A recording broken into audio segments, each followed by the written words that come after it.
بالله من الشيطان الرجيم. بسم الله الرحمن الرحيم. السلام عليكم ورحمة الله وبركاته. إن الحمد لله نحمده ونستعينه ونستغفره ونعوذ بالله من شرور أنفسنا ومن سيئات أعمالنا. من يهده الله فلا مضل له ومن يضلل فلا هادي له. وأشهد أن لا إله إلا الله وحده لا شريك له وأشهد أن محمدا عبده ورسوله. أما بعد، فأعوذ بالله السميع العليم من الشيطان الرجيم. بسم الله الرحمن الرحيم. يا أيها الذين آمنوا اتقوا الله حق تقاته ولا تموتن إلا وأنتم مسلمون.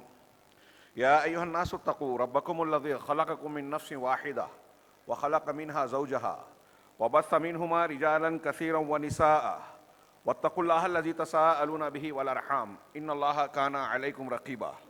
يا أيها الذين آمنوا اتقوا الله وقولوا قولا سديدا يصلح لكم أعمالكم ويغفر لكم ذنوبكم ومن يطع الله ورسوله فقد فاز فوزا عظيما. قال الله تبارك وتعالى في كلامه المجيد: أعوذ بالله من الشيطان الرجيم. بسم الله الرحمن الرحيم. إنما جزاء الذين يحاربون الله ورسوله ويسعون في الأرض فسادا أن يقتلوا أو يصلبوا أو تقطع أيديهم وأرجلهم من خلاف أو ينفوا من الأرض ذلك لهم خزي في الدنيا ولهم في الآخرة عذاب عظيم. وقال تعالى: وعد الله الذين آمنوا منكم وعملوا الصالحات ليستخلفنهم في الأرض كما استخلف الذين من قبلهم وليمكنن لهم دينهم الذي ارتضى لهم وليبدلنهم من بعد خوفهم أمنا يعبدونني لا يشركون بي شيئا.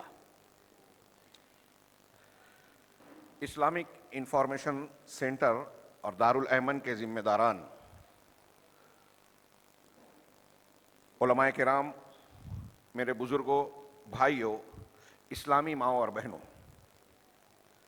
جیسا کہ آپ جانتے ہیں مجھے حکم ہوا ہے کہ اس بامقصد مجلس میں جو اسلامک انفارمیشن سینٹر نے منعقد کی اور جس کی ابھی سرسری سی رپورٹ آپ نے سماعت فرمائی، میں پورے طریقے سے سن نہیں سکا گفتگو کی وجہ سے، لیکن جو کچھ سنا اس سے محسوس ہوا کہ یہ سینٹر بڑا ہی مبارک کام کر رہا ہے اور خیر امت کی حیثیت سے اپنی بساط اور وسعت کے مطابق اپنے فرض منصبی کو مسلمان ہونے کی حیثیت سے انجام دے رہا ہے۔ ایک مسلمان کو نبی پاک صلی اللہ علیہ وسلم نے کھجور کے درخت سے تشبیہ دی اور اس کی وضاحت فرمائی کہ کھجور کے درخت کا کوئی بھی جز اور حصہ بیکار نہیں ہوتا، لوگوں کے لیے مفید اور کارآمد ہوتا ہے۔ ایسے ہی ایک مسلمان ہوتا ہے اور ہونا چاہیے کہ اس کی ذات سے نہ صرف اس کو اپنے لیے، اپنے گھر والوں کے لیے، بلکہ قوم، سماج، ملت اور معاشرے کو فائدہ پہنچے جتنی اس کی طاقت ہو۔ اللہ رب العالمین ان مبارک کوششوں کو قبول فرمائے، اس سے متعلق لوگوں کو مزید اخلاص اور عمل کی توفیق عطا فرمائے اور ہمیں بھی ان خوش قسمت لوگوں میں شامل فرمائے جو ایسے نیک کاموں میں حصے دار بن کے اللہ رب العالمین کے عظیم الشان اجر و ثواب کے مستحق ہوتے ہیں۔ محترم حاضرین، آج کے میرے خطاب کا جو عنوان ہے، آپ نے جیسا کہ سنا کہ امن و سلامتی کا مقام، اہمیت اور اس کو بگاڑنے والے اسباب۔ امن و سلامتی کا مقام اختصار کے ساتھ میں عرض کروں تو یہ کہا جا سکتا ہے کہ انسانی سماج اور معاشرہ، دنیا میں ہم لوگ جب دیکھتے ہیں کہ جنگلوں میں جانور کچھ ریوڑ سے رہتے ہیں، کچھ تنہا رہتے ہیں، جن کو درندے اور وحشی کہا جاتا ہے، وہاں طاقتور کمزور پر ظلم کرتا ہے، جس کی لاٹھی اس کی بھینس کا قانون نافذ ہوتا ہے۔ اس کے بالمقابل انسان سماجی زندگی گزارتا ہے اور یہ تنہا زندگی نہیں گزار سکتا۔ ہماری زندگی کے چھوٹے سے چھوٹے مقاصد بھی ایک دوسرے کے تعاون کے بغیر پورے نہیں ہوتے۔ ایک لقمہ جو ہم کھاتے ہیں، وہ لقمے کی شکل اختیار کرنے سے پہلے کہاں سے ہو کے آیا، غور کیجیے، اور کن کا تعاون رہا، کسان جو وہ بوائی کرتا ہے وہ کون سے آلات استعمال کرتا ہے, اس کو کس نے بنایا, ہاں اس نے کیا کیا محنت کی, ٹریکٹر بنایا, اوزار بنائے, آبپاشی کسی نے کی, کھادیں کسی نے بنائی, ان کے معاونین, پھر یہ درجہ بدرجہ تفصیل میں نہ جاتے ہوئے روٹی پکانے تک, آٹا گوندھنے تک, روٹی پکانے تک, اور پھر اس کے بعد اس برتن کو جس کو ہم استعمال کر رہے ہیں, اس اسٹو کو جس پر کھانا پکا رہے ہیں, سب دوسروں نے کیا. تو انسان اپنی زندگی میں معاشرتی طور پر معاشرتی زندگی جیتا ہے اور ایک دوسرے کے تعاون کا محتاج ہے.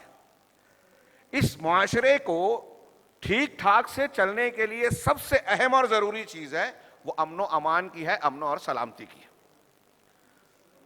امن اور سلامتی اگر نہ ہو تو آپ کے پاس زندگی کی کتنی بھی قیمتی چیز حاصل ہو جائے, کتنا کاروبار, گھر بار, سلطنت, جو کچھ بھی آپ بنا لیں, وہ اس وقت ان ساری نعمتوں کا مزہ کرکرا ہو جاتا ہے جب امن و امان تباہ ہوتا ہے. ہم یہ خبریں پڑھتے رہے ہیں, جانتے رہے ہیں تاریخ میں, آج کے زمانے میں, کہ فساد ہوا, جنگ ہوئی, ایک آدمی جو کروڑ پتی تھا وہ اور اس کی فیملی بلڈنگوں سے, جائیداد, پراپرٹی سے دستبردار ہو کے فٹ پاتھ پر آ گئی. امن تباہ ہوا, اس کی ساری نعمتیں چھن گئی. اگر امن و امان ہوگا تو آدمی ٹھیک ٹھاک سے پرسکون زندگی گزارے گا, امن و امان ہوگا تو آدمی آسانی سے کاروبار کرے گا, امن و امان ہوگا تو ایک دوسرے کا تعاون اور مدد کر سکے گا, امن و امان ہوگا تو تعلیم, تربیت اور ترقی کے کاموں کا, ریسرچ ورک, تحقیقی ورک, جو انسانی ترقی کے لیے ضروری چیزیں ہیں وہ ساری چیزیں اسی وقت ممکن ہے جب امن و امان ہو.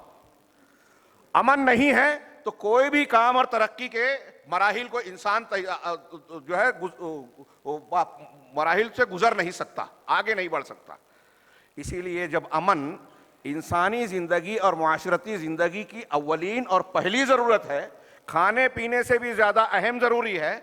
کہتے ہیں سیدنا ابراہیم علیہ السلام نے کعبہ کی تعمیر کے بعد مکہ والوں کے لیے اور اہل مکہ کے لیے, شہر کے لیے جو دعا کی تو اس میں کیا کہا, رب اجعل ھذا البلد آمنا وارزق اہلہ من الثمرات, کہ پروردگار اس شہر کو امن والا بنا, امن و سلامتی والا بنا, اور یہاں کے باشندوں کو پھلوں کی روزی عطا فرما. پھل کیوں کہا, اناج کیوں نہیں کہا؟ تو اس کی مختلف توجیہات. کہتے ہیں کہ پھل خوشحالی کی علامت ہے. عام طور سے پھلوں کا استعمال آدمی غذاؤں اور کھانے کے بعد کرتا ہے, تو پھلوں کی دعا دی تاکہ غذا بھی مل جائے اور پھل بھی مل جائے, خوشحالی ہو. حضرت ابراہیم علیہ السلام غذا کی دعا سے پہلے امن و امان کی دعا کر رہے ہیں, اس لیے کہ اگر امن و امان نہ ہو تو غذاؤں کا مزہ بھی, لذت بھی کرکری ہو جائے گی, وہ کوئی مزہ اور لذت نہیں رہ جائے گا. آپ غور کیجئے, سیدنا ابراہیم کی یہ دعا امن و امان کی اہمیت کو بیان کر رہی ہے. میں نے قرآن کی ایک آیت پڑھی آپ حضرات کے سامنے. اگر ہم یہ کہیں کہ دہشت گردی سے متعلق اسلام کا کیا موقف ہے تو آپ یہ آیت پڑھ سکتے ہیں. ان آیتوں سے کچھ مضمون پہلے اللہ رب العالمین نے وہ ذکر فرمایا ہے کہ جو شخص ایک جان کو قتل کرے تو گویا من قتل نفسا بغیر نفس او فساد فی الارض فکأنما قتل الناس جميعا. یہ وہ آیت کریمہ ہے جو اسلام کے کٹر مخالفین بھی تعریف کرتے ہیں کہ اس میں بڑی اچھی تعلیم ہے. وہ کہتے ہیں اللہ نے فرمایا کہ جو شخص بغیر فساد اور کسی نفس کے عوض کے کسی جان کو مار دے, ناحق مار دے, قتل کر دے, تو گویا اس نے سارے انسانوں کا, ساری انسانیت کا قتل کیا. اس نے انسانی جان کی بے حرمتی کی, قتل کی سنت کو آگے بڑھایا یا جاری کیا. اس لیے یہ انتہائی قابل مذمت بات ہے. اب ان آیات کے بعد اور کچھ احکام کے بعد اللہ رب العالمین نے فرمایا انما جزاء الذین یحاربون اللہ ورسولہ.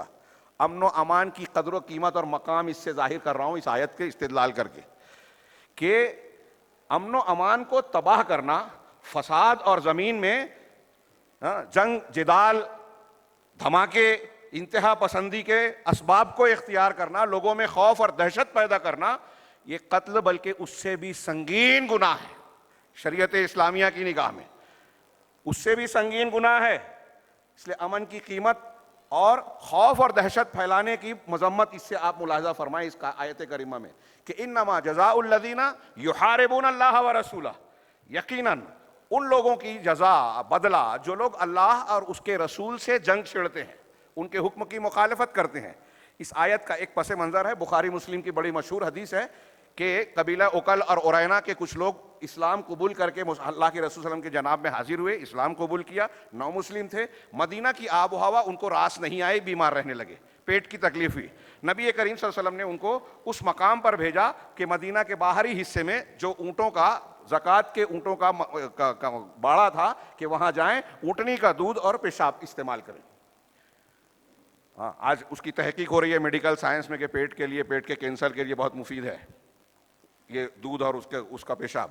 جن جانوروں کا گوشت کھایا جاتا ہے، محدثین کہتے ہیں اس حدیث کی روشنی میں ان کا پیشاب ناپاک نہیں ہے۔ اس کا یہ مطلب نہیں کہ ہم اس کو پینا شروع کر دیں، یہ اس کی اپنی تفصیلات ہیں۔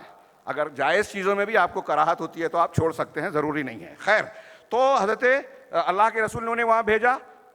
چند دنوں کے بعد ان کے دل بدلے، وہ مرتد ہوئے۔ وہاں کے جو اونٹوں کا نگراں تھا اسے قتل کر دیا، اس کی آنکھیں پھوڑ دی اور کچھ اونٹ لے کر فرار ہو گئے۔ نبی کریم صلی اللہ علیہ وسلم نے صحابہ کرام کو ان کے تعاقب میں بھیجا، وہ گرفتار ہوئے، واپس لایا گیا، اور ان کو کیا سزا دی جائے اس آیت کریمہ نے بیان کیا کہ جو لوگ اللہ اور اس کے رسول سے محاربہ کرتے ہیں، اگر کوئی دہشت پھیلاتا ہے، مسلمانوں کا قتل عام یا سماج میں قتل عام کرتا ہے، یہ اس میں آ گئے۔ وَيَسْعَوْنَ فِي الْأَرْضِ فَسَادًا، اور زمین میں فساد پھیلاتے ہیں، فساد پھیلانے کے لیے دوڑ دھوپ اور کوشش کرتے ہیں، تو ان کی جزا سزا کیا ہے؟ ان یقتلوا، کہ ان کو اچھی طرح شدت کے ساتھ قتل کیا جائے۔ ان یقتلوا کہا جا سکتا تھا لیکن یقتلوا کہا گیا۔ عربی کا قاعدہ ہے زیادۃ اللفظ تدل علی زیادۃ المعنی، لفظ کی زیادتی معنی کی زیادتی پر دلالت کرتی ہے۔ تو اس کا ترجمہ بعض علماء نے کیا یقتلوا کا کہ ان کو گن گن کر مارا جائے، چن چن کر مارا جائے۔ جو لوگ اللہ اور اس کے رسول سے محاربہ کرتے ہیں، زمین میں فساد پھیلانے کے لیے کوشش کرتے ہیں، ان کی سزا یہ ہے کہ ان کو قتل کیا جائے شدت کے ساتھ، او یصلبوا، یا ان کو سولی دی جائے، اور تقطع ایدیہم وارجلہم من خلاف، اور ان کے ہاتھ اور پیر کو مخالف سمتوں سے کاٹا جائے۔ سیدھا ہاتھ کاٹا، دایاں ہاتھ کاٹا تو بایاں پیر، بایاں ہاتھ کاٹا تو دایاں پیر، مخالف سمتوں سے ہاتھ پیر کاٹ دیا جائے۔ او ینفوا من الارض، یا پھر ان کو زمین سے نکال دیا جائے، دیش نکالا، جلا وطن کر دیا جائے، شہر سے باہر، تڑی پار ہمارے یہاں بولتے ہیں، نکال دیا جائے۔ ذالک لہم خزی فی الدنیا، ایسے لوگوں کے لیے دنیا میں یہ رسوائی کا سامان ہے، رسوائی کی باتیں ہیں۔ وَلَهُمْ فِي الْآخِرَةِ عَذَابٌ عَظِيمٌ، آخرت میں ان کے لیے بہت ہی بڑا عذاب ہے۔ یہ کن لوگوں کے لیے کہا؟ جو زمین میں فساد پھیلاتے ہیں، اللہ اور اس کے رسول سے محاربہ کرتے ہیں۔ اس سے آپ اندازہ لگا سکتے ہیں کہ فساد پھیلانا، دہشت اور خوف پھیلانا اسلام کی نگاہ میں کتنا برا ہے۔ اور حیرت کی بات یہ ہے کہ امن و امان کے پھیلانے کی ضمانت دینے والے اس دین کے بارے میں آج یہ پروپیگنڈا کیا گیا، عام کیا گیا کہ یہ دہشت گردی اور انتہا پسندی کو فروغ دیتا ہے۔ ہاں، نبی پاک صلی اللہ علیہ وسلم کی سیرت طیبہ ہم اور آپ جانتے ہیں۔ جو غیر مسلم منصف ہیں، انصاف پسند ہے، انہوں نے بھی مطالعے کے بعد کہا کہ اگر دنیا میں امن قائم کرنا ہے تو محمد رسول اللہ صلی اللہ علیہ وسلم کے جیسا لیڈر ہونا چاہیے، قائد ہونا چاہیے، اور آپ کی تعلیمات ہی امن و امان کے قیام کی ضامن ہے۔ یہ ہم صرف جذباتی طور پر عقیدت میں یوں ہی نہیں کہہ رہے ہیں، یہ دنیا کے تجربہ گاہ میں پریکٹیکل طور پر، عملی زندگی میں تجرباتی طور پر بار بار ثابت ہوا۔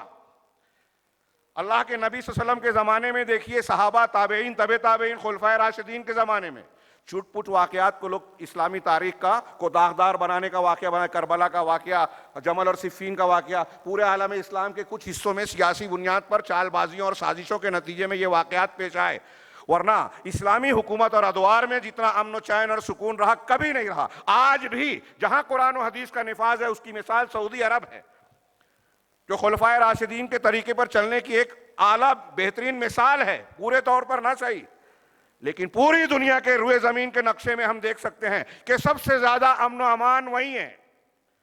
میں دوسری طرف چلا جاؤں گا، لیکن موضوع سے متعلق بات ہے کہ دنیا کے گلبرگہ کے خطاب میں نے عرض کیا تھا کہ دنیا کے جتنے بھی قوانین ہیں، حکومتیں ہیں، ان کی بنیاد قوانین کے بنانے کا مقصد بتایا جاتا ہے کہ لوگوں کی 5 چیزوں کی حفاظت کی جائے: جان، مال، عزت و آبرو، ان کا مذہب اور عقل اور صحت۔ یہ 5 چیزیں محفوظ رہیں۔ اگر تفصیل سے جائیں ان میں سے ایک ایک چیز کی تحفظ کی ضمانت دینے کے لیے اسلام نے جو اصول، ضابطے، تعلیمات پیش کی ہیں، اگر ان کی تفصیل بیان کی جائے تو ہر ایک کے لیے کئی تقریریں کرنی پڑے گی۔ جان کی حفاظت سماج اور معاشرے میں کیسے ہو، کسی کو قتل کرنا کتنا برا ہے، دنیاوی اعتبار سے اس کی کیا سزا ہے، آخرت میں کیا سزا ہے، کس طریقے سے جان کو تحفظ دیا اللہ تبارک و تعالیٰ نے اپنی شریعت کے ذریعے، مال کو، سود کو حرام کیا، ذخیرہ اندوزی کو حرام کیا، بے ایمانی، جھوٹ، رشوت، تمام وہ طریقے جو اقتصادی طور پر، معاشی طور پر ظلم اور زیادتی کرتے ہیں، ان کے راہوں کو بند کر دیا اللہ تبارک و تعالیٰ نے شریعت اسلامیہ کے ذریعے۔ سودی نظام جو آج دنیا میں چل رہا ہے، اس کو شریعت نے بند کیا۔ اللہ کے نبی صلی اللہ علیہ وسلم حجۃ الوداع کے موقع پر آپ کا وہ خطبہ حجۃ الوداع دنیا میں ایک مثال کے طور پر ہے۔ میں نے کہا اور اکثر کہا کرتا ہوں، اقوام متحدہ کا چارٹر آف ہیومن رائٹس کو سامنے رکھیں جو بہت طویل ہے، لیکن اس کے باوجود وہ صرف کاغذ پر سیاہی کی حیثیت رکھتا ہے۔ اس کے ذریعے سے دنیا کے لوگوں کو امن، چین، سکون، ان کی جان، مال، عزت و آبری، مذہبی مقدسات کو تحفظ نہیں ملا، جو قوانین کا مقصد ہے، جس کے لوگ قصیدے پڑھتے ہیں کہ جمہوریت ایسی، سوشلزم کی یہ شان، فلاں اور فلاں کی یہ شان، ریڈیو اسٹیشن سے، ٹی وی چینل سے، ہر جگہ سے کتابیں لکھ کر یہ پیش کیا جاتا ہے کہ فلاں نظام میں لوگوں کو چین سکون ہے۔ لیکن آپ دیکھیے کہ اسلام کے سائے سے ہٹ کر دنیا میں جتنے بھی قانون اور حکومتیں ہیں، ان کے زیر سایہ آج لوگوں کی جان، مال، عزت و آبرو، عقل اور مذہبیات کی چیزیں محفوظ نہیں ہیں۔ یہ تجربہ کر لیجئے، دیکھ لیجئے، کتنے بھی تعریف کی جائے جمہوریت کی، ہمارے ہاں نوجوان بھی متاثر ہو جاتے ہیں، خارجیت اور جمہوریت کے انداز میں گفتگو کرتے ہیں اور احساس کمتری اور مرغوبیت کا شکار ہیں۔ یہی وجہ ہے کہ ہمارے جو نوجوان فلاں ازم سے، کسی دوسری جماعت سے، دوسرے منہج سے متاثر ہوتے ہیں، وہ لکھ لیجئے کہ وہ علم میں کم ہیں، ان کو اسلام کی صحیح تعلیمات کا علم نہیں ہے، انہوں نے سلفیت اور اہل حدیثیت اور منہجیت کو سمجھا ہی نہیں ہے۔ پورے وثوق اور بصیرت کی بنیاد پر کہہ رہا ہوں کہ اگر کوئی حق کو جانے گا تو ممکن نہیں ہے کہ باطل کے کسی منہج کی کسی خوبصورتی اور چمک دمک کو دیکھ کر متاثر ہو جائے کہ فلاں ٹی وی چینل پر آتے ہیں، ان کے تو اتنے فالوورز ہیں، ان کو اتنا لائک کرتے ہیں، انہوں نے فلاں کتاب لکھی، ان کے یہاں نظم و ضبط ہے۔ ظاہری خوبصورتی دیکھ کر متاثر نہیں ہو سکتا توحید والا انسان۔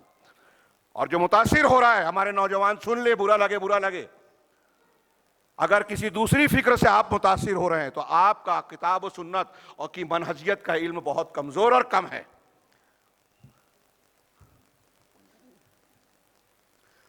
بات تھوڑی سی پھیل گئی۔ میں یہ عرض کر رہا تھا کہ امن و امان کی کیا اہمیت ہے، اسی کے ذریعے سے یہ جو قوانین کا مقصد بتایا جاتا ہے، حکومتیں جو آئین بناتی ہیں اس کا مقصد بتایا جاتا ہے کہ ان چیزوں کی حفاظت ہو، اور ان چیزوں کی حفاظت اسی وقت ہوگی جب امن و امان ہوگا۔ امن و امان کی اہمیت ہم نے بہت سرسری طور سے ذکر کی۔ اب آئیے کہ امن و امان کے بگاڑنے کے کیا اسباب ہیں۔ تفصیل سے ایک ایک چیز کو تو نہیں بیان کر سکتے ہیں، جامع طور سے کچھ باتوں کا تذکرہ ہم کر سکتے ہیں۔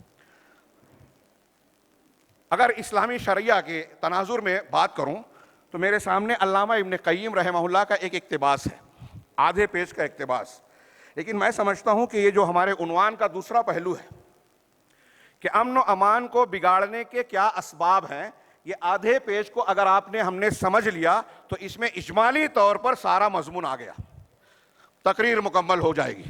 اگر صرف یوں اس پر اکتفا کریں تو کسی زیادتی کی ضرورت نہیں ہے۔ بڑی غور سے سنیے، علامہ ابن قیم رحمہ اللہ نے فرمایا کہ قرآن کی آیت کا ایک ٹکڑا ہے، وَلَا تُفْسِدُوا فِي الْأَرْضِ بَعْدَ إِصْلَاحِهَا، زمین میں اصلاح کے بعد، اچھائی کے پھیل جانے کے بعد اس میں فساد نہ پھیلاؤ، امن، چین، سکون کو غارت نہ کرو۔ میں ایک اشارہ اور بھی کر دوں، جو مضمون کا پہلا حصہ تھا کہ امن و سلامتی کی اہمیت اسلام نے کتنی دی ہے۔ چلتے پھرتے ہم کو حکم دیا ہے، مسلمانوں میں تحیہ کی جگہ کہا السلام علیکم ورحمۃ اللہ وبرکاتہ۔ معنی اور اس کی ایک ایک کی تشریح کروں، اس کی کیا فضیلت ہے بیان کروں، اس کا موقع نہیں ہے، لیکن اس میں دعا ہے کہ تم پر سلامتی ہو، اللہ کی رحمت اور اس کی برکتیں ہوں۔ مسلمانوں کو کہا گیا ہے کہ کچھ نہیں کر سکتے تو ملتے جلتے آمنا سامنا ہو تو سلامتی کی دعا دو۔ امن و سلامتی کی یہ اہمیت ہے کہ چلتے پھرتے آپ کو اسے پھیلانا ہے، دعائیں دینی ہے تحفظ اور سلامتی کی۔ ایسی کتنی دعائیں ہیں۔ اللہ رب العالمین کے اسماء حسنہ میں سے ایک نام ہے السلام، جس کے دو معنی بیان کیے جاتے ہیں۔ السالم من کل نقص و عیب، ایک معنی کہ وہ ذات جو ہر عیب اور نقص سے سالم ہے. اس کی تشریح کریں، معنی کا مفہوم آپ جانیں گے تو بڑا مزہ آئے گا. ہاں، کہ اللہ رب العالمین شرک سے سالم ہے، اپنی مثال سے نظیر سے سالم ہے، وہ وحدہ لا شریک ہے. اللہ رب العالمین عاجزی، ان کے ساتھ عاجزی سے اور بے قوتی سے سالم ہے، پورے کے پورے طور پر اللہ رب العالمین قدرت والا ہے. اللہ رب العالمین جہالت سے سالم ہے، پورے طور پر علم والا ہے، اس کا علم کامل ہے. اس طریقے سے ہر نقص کے خلاف میں اللہ تبارک تعالیٰ سالم ہے اور ہر خوبی میں مکمل اور کامل ہے. اور السلام کا ایک دوسرا معنی کہتے ہیں کہ وہ ذات جو بندوں کو سلامتی فراہم کرتا ہے، دنیا میں بھی اور آخرت میں بھی. سلامتی اسی کے ہاتھ میں ہے، کسی اور کے ہاتھ میں نہیں. اللہ کا نام سلامتی، السلام. اللہ تبارک و تعالیٰ کا نام الرحمن الرحیم، مہربانی کرنے والا. اس کے رسول جن کو بنا کر پیغام دے کر قرآن دے کر بھیجا، وہ رحمت للعالمین. ہاں، اور سلامتی کو پھیلانے کا یہ حکم، افشوا السلام وصلوا الارحام وصلوا باللیل والناس نیام. سلام پھیلاؤ، ہاں، وصلوا الارحام، رشتوں کو جوڑو. یہ رشتوں کا جوڑنا بھی امن و امان کے قیام کے لیے ضروری ہے. رشتوں کا کاٹنا امن و امان میں کے قائم ہونے میں رکاوٹ ہے. جھگڑے، لڑائی اور دوسری بہت ساری چیزیں پھیلتی ہیں. تو اللہ کے رسول نے کہا وصلوا باللیل والناس نیام، لوگ سوئے ہوئے ہیں اس وقت رات میں نمازیں پڑھو. یہ پوری حدیث کا ترجمہ. تو سلامتی کو پھیلانے اور اس کا حکم دینے کا اس دین کا نام بھی اسلام رکھا، جس میں سلامتی کا مفہوم داخل ہے. میں آگے بڑھتا ہوں. علامہ ابن قیم رحمہ اللہ کہتے ہیں کہ یہ قرآن کی جو آیت ہے، لا تفسدوا فی الارض بعد اصلاحها، زمین میں اس کی اصلاح کے بعد فساد نہ پھیلاؤ. شیخ کے جملوں کا میں اپنی زبان میں ترجمہ کر رہا ہوں، مفہوم بیان کر رہا ہوں. وہ کہتے ہیں کہ اکثر مفسرین کا کہنا ہے کہ اس آیت کی تشریح کریں کہ زمین میں معاصی، گناہوں کے ذریعے سے فساد نہ پھیلاؤ. ایک ایک جملہ غور کرنے کی بات ہے، ایک ایک جملہ ایک ایک کتاب ہے، ایک مضمون ہے.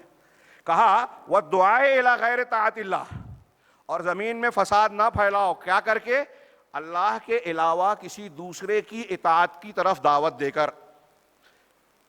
اللہ کی بات ماننے کی بجائے فلاں کی بات کو مانا جائے، اس کے دین کو دین سمجھا جائے، دوسروں کے بتائے ہوئے حلال حرام کو شریعت مانا جائے. اگر ایسا آپ کر رہے ہیں تو آپ زمین میں فساد پھیلا رہے ہیں. ہاں، اگر آپ گناہ کر رہے ہیں تو آپ زمین میں فساد پھیلا رہے ہیں. بعد اصلاح اللہ لہا ببعث الرسل، جبکہ اصلاح کے بعد فساد نہ پھیلاؤ. تو اصلاح کیسے ہوئی؟ اللہ رب العالمین نے اس کی اصلاح کیسے کی؟ رسولوں کو بھیج کر، رسولوں کے ذریعے سے ہدایت اور امن و امان کے قیام کی پوری تعلیم دے دی، اور اسی طریقے سے شریعت کو بیان کر دیا، اور اللہ کی اطاعت کی طرف بلانے کی دعوت دے دی.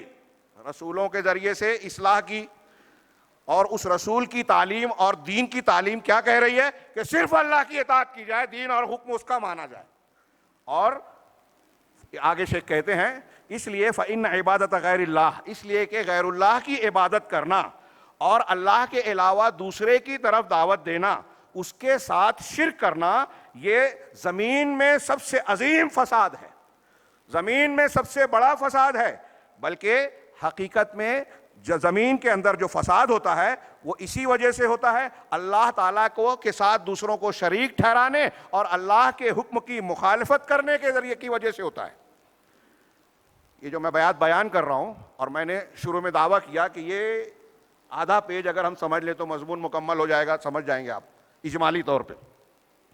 لیکن میں جانتا ہوں کہ ہمارے نوجوان یا بہت سارے لوگ، کہ جب میں یہ کہوں کہ زمین میں فساد ہے، جو عنوان ہے امن و امان کا قیام، تو ہمارے ہاں جو فساد ہو رہا ہے، لوٹ مار ہو رہی ہے، مسلمانوں پر یا دوسروں پر ظلم و زیادتی ہو رہی ہے، کمزور پر طاقتور جو ہے زیادتی کر رہا ہے، اور بہت سارے مظالم کی شکلیں ہیں امن و امان کو غارت کرنے کی، خوف دہشت طاری ہے، لوگ سہمے اور ڈرے ہوئے ہیں ہمارے خلاف کب کون سا قانون بن جائے، معیشت تباہ ہو جائے، کسی قانون کی زد میں ہمارے بچوں کو گرفتار کر لیا جائے وغیرہ وغیرہ، ہمارے گھروں پر بلڈوزر چل جائے، ہمارے کسی شاعر اسلام پر جو ہے پابندی لگ جائے.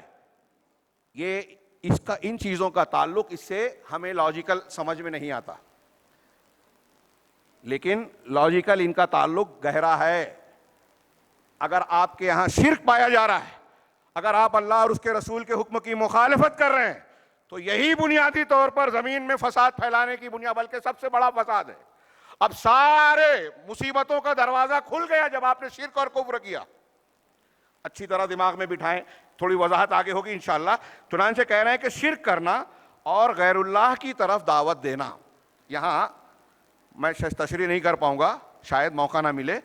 آپ دماغ میں رکھیں کہ یہ جو باتیں کہی جا رہی ہے یہ صرف غیر مسلم نہیں کر رہے ہیں, مسلمان کہلانے والے ہمارے بہت سارے مکاتب فکر کر رہے ہیں اور شرکیات, بدعات, مخالف منہج کی چیزوں کی تبلیغ کر رہے ہیں.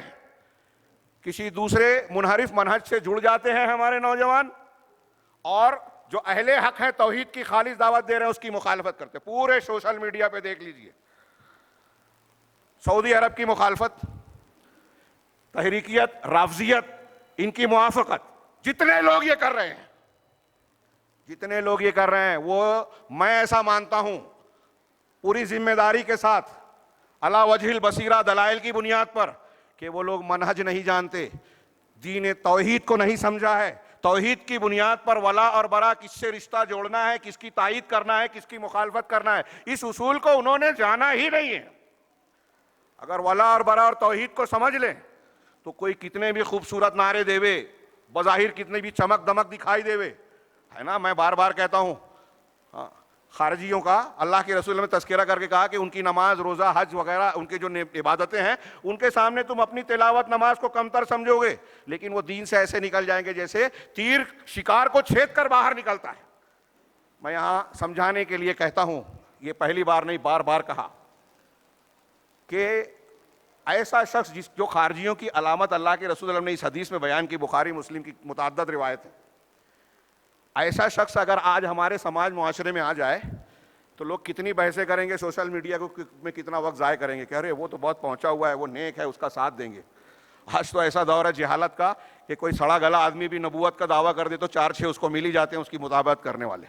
عجیب جہالت کا ماحول ہے, تربیت کا فقدان ہے. تو کہا, میں عرض کر رہا, اللہ کے رسول نے فرمایا کہ ایسے جو ملے نا اسلام سے نکل جائیں گے, ان کو مل جائے تو قتل کرنا. آج ہمارا نوجوان ایسے لوگوں کو لائک کرے گا, فالوور بنے گا, اور ایسا ہی ہو رہا ہے.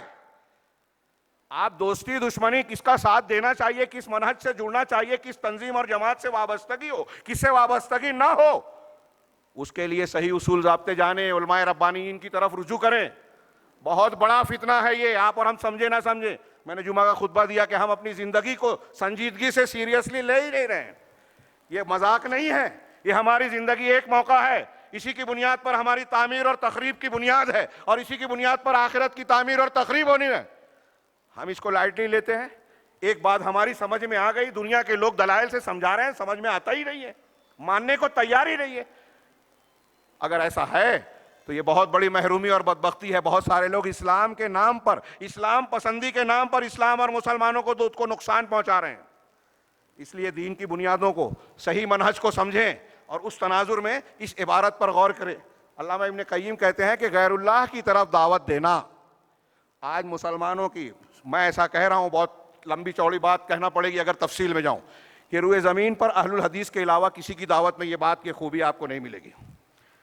کوئی کسی بزرگ کی فکر کی طرف بلا رہا ہے, کوئی اولیاء اور صالحین کی دعوت کو پکارنے کی طرف دعوت دے رہا ہے, کہیں تعزیہ پرستی ہے, کہیں بدا اور صحابہ کرام کو بلا بھلا کہنے کا انحراف ہے, رافضیت, باطنیت, ہاں کہیں جہمیت ہے, کہیں خارجیت ہے, منہجیت سے دور لوگ جا چکے ہیں.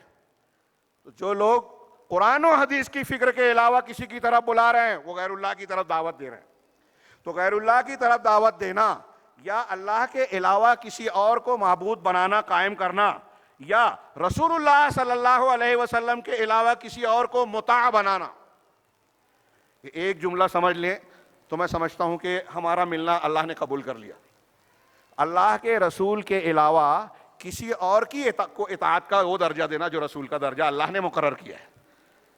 میں اکثر خطابات میں کہتا ہوں کہ ہمارے یہاں جو لوگ منحرف مناہج پر عمل کر رہے ہیں وہ اپنی بات کو عوام سے منوانے کے لیے اپنے بزرگوں اور جن کی بات کو منوانا ہے ان کی کرامتیں, ان کی فضیلتیں, ان کے عقیدت سے متعلق واقعات جھوٹے سچے بیان کرتے ہیں.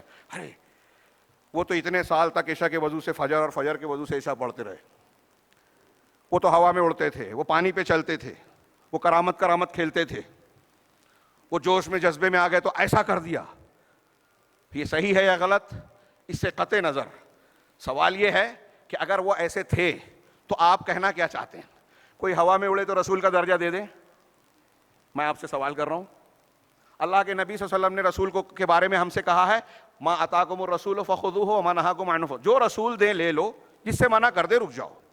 لقد کان لکم فی رسول اللہ اسوۃ حسنہ، تمہارے لیے اللہ کے رسول کی ذات میں بہترین نمونہ ہے. واطیعوا اللہ واطیعوا الرسول، اللہ کی اطاعت کرو اور رسول کی اطاعت کرو. کلیئر ہے، صاف ہے؟ کسی سے بھی ترجمہ کروائیں. یہ کوئی ایسی بات ہے جو سمجھ میں نہ آئے اس کے لیے ڈگری لینے کی ضرورت پڑے جو میں نے ترجمے کیے؟ کلیئر ہے نا؟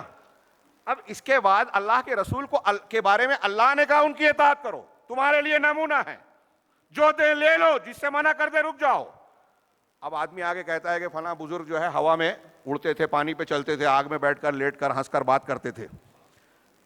تو اس کا مطلب کیا کہنا چاہتے ہیں آپ؟ اللہ کے رسول کو چھوڑ کر ان کی بات مان لیں؟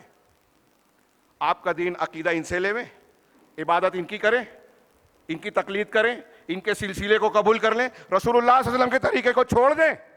دنیا کے کسی بھی مفتی سے قرآن و حدیث کی واضح اور روشن دلیلوں کی روشنی میں سوال کیجئے کہ اگر کوئی شخص، امام مالک اور دنیا کے لوگوں کا خود حدیث رسول ہے کہ اللہ کے رسول کو چھوڑ کر موسیٰ کی اتباع کی جائے تو گمراہی ہے، پھر ہمارے نوجوان کیوں ادھر ادھر بھاگے پھرتے ہیں؟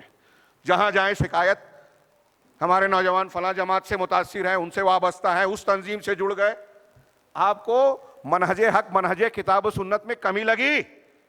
اگر عمل کی کمزوری کی بنیاد پر منہج سے انحراف جائز ہے تو پھر آپ وہاں بھی نہیں رہ سکتے جہاں آپ ہیں.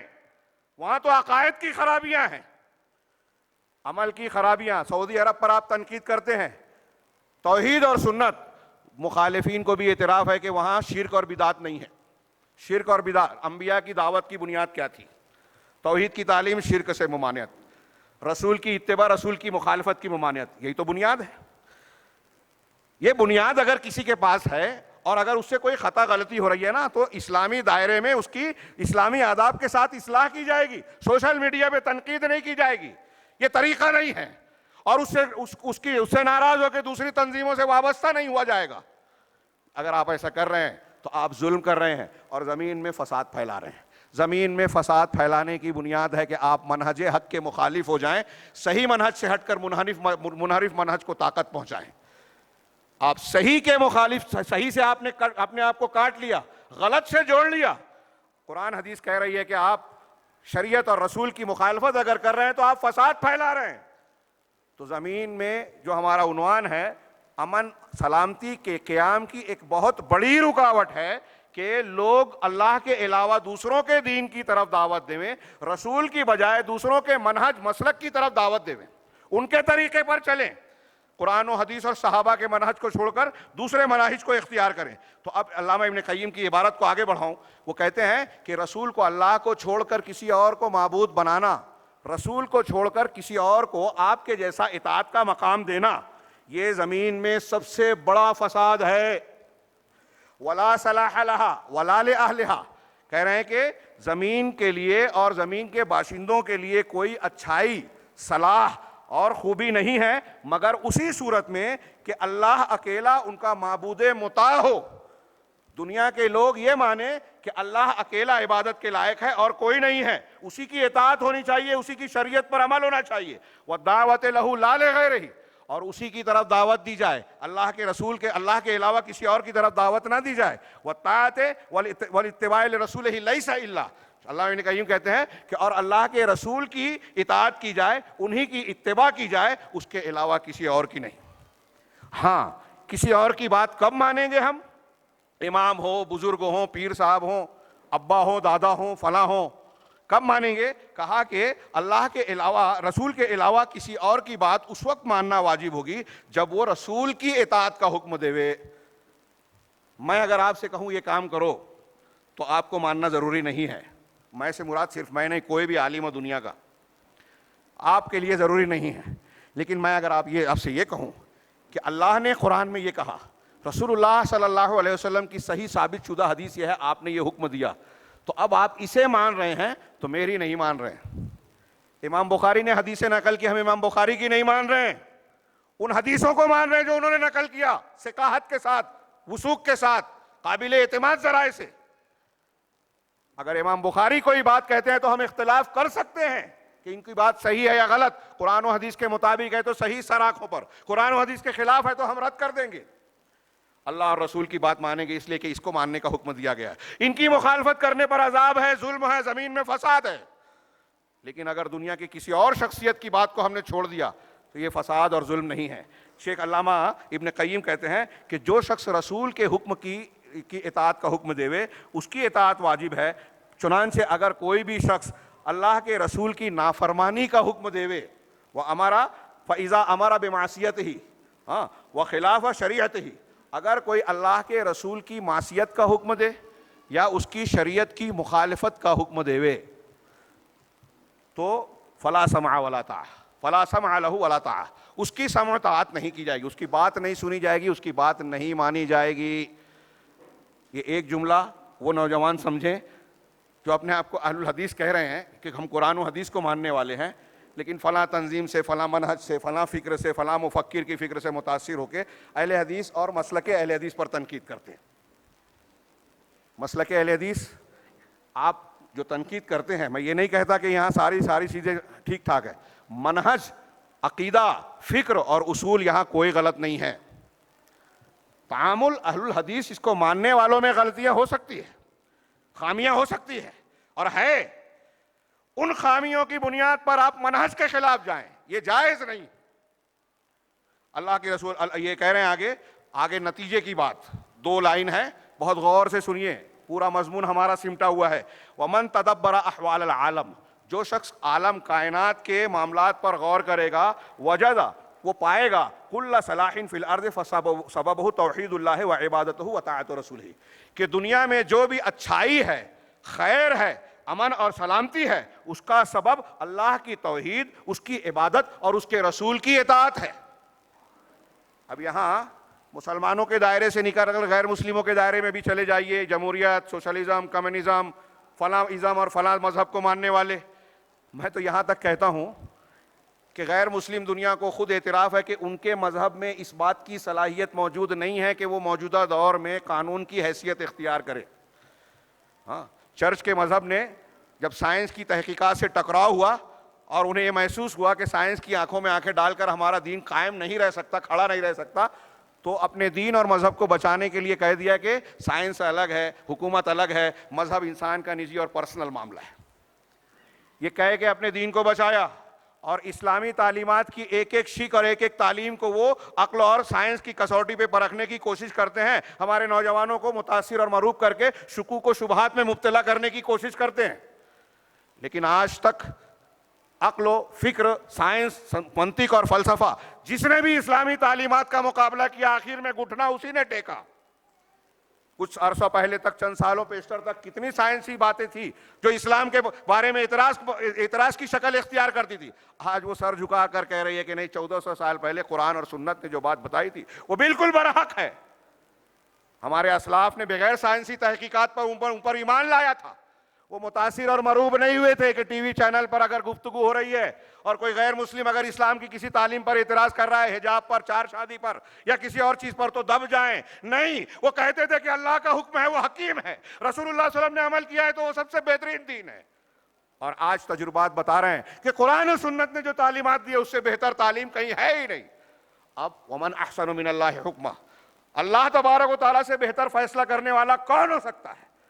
آپ سے، اللہ سے بہتر حکیم اور علیم ذات سے بہتر کون ہے جو فیصلہ اور قانون بنا کر دے؟ تو اللہ کے قانون کو چھوڑ کر اگر کوئی دوسرا قانون اختیار کیا جائے تو ظلم و فساد ہوگا، یہ طے ہے۔ ابھی جو قوانین بنے ہوئے بھی ہیں، پہلی بات تو یہ کہ جو قانون بنے ہیں جیسے ہندوستان میں، پاکستان میں یا دوسرے ملکوں میں جو قوانین ہیں، پہلی بات تو ان قوانین کا پالن نہیں ہوتا، انصاف۔ ابھی ہم دوسرا پوائنٹ ذکر کریں گے کہ انصاف کے ساتھ ان قوانین کا لحاظ کیا جائے۔ ہم ہندوستان میں دیکھ رہے ہیں مسلمانوں کے لیے الگ پیرایا ہے، دوسروں کے لیے الگ ہے۔ یہاں ایک آدمی 2018 میں ایک کلپ جو ہے بھیجتا ہے تو اس کو جو ہے جیل ہو جاتی ہے، ضمانت مشکل، ضمانت ہوئی تو پھر سے گرفتاری، اور اس کے بالمقابل ایک شخص جو ہے سر عام قتل عام کی دھرم سنسد میں، دلی کے ماحول میں، دلی فساد سے پہلے قتل عام کی دھمکیاں دیتا ہے اور قتل و غارت گری ہوتی بھی ہے، اس کا کچھ نہیں بگڑتا، قانون اس کا کچھ بگاڑ ہی نہیں پاتا۔ تو جو قانون تک یا پھر اذان ہو رہی ہے، تھوڑی دیر رکتے ہیں، وقفہ لیتے ہیں.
السلام علیکم.